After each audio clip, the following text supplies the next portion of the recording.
Charlie, you've worked with some of the world's most successful authors, I'd say.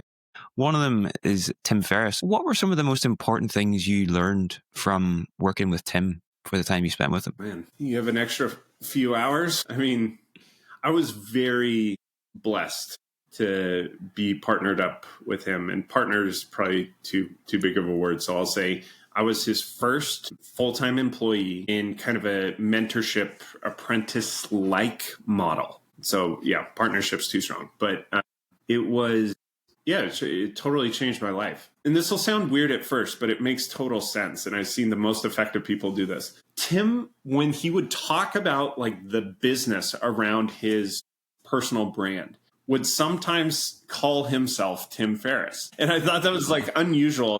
Like if you know the baseball player Ricky Henderson, he would always be like, Ricky Henderson this, Ricky Henderson that. And it was like, and so initially my reaction was like, is he full of himself? But it wasn't that. It was he's trying to externalize himself so he can view himself the way that others view him as a brand, right? Because we all tend to, for better or worse, kind of objectify and productize these people that we follow.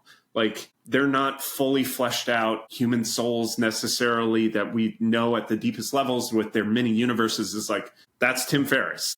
He is the lifestyle design and the 4-hour work week guy. And so he would be able to think really clearly and objectively about moves that he was making and what the impact would be in the eyes of his readers. Right. And so it was like this decoupling that I had a really hard time with. If you want to do a product, if you want to be commercially successful and create things that have utility to other people, you have to be able to empathize. You have to be able to see things from their perspective. He always jokes about, oh, I'm on the 14th minute of my 15 minutes of fame. And it's like, well, you've had a lot of staying power, dude. And a lot of people have dropped off a lot. And I think it's because of that balance, he's able to empathize very deeply with others.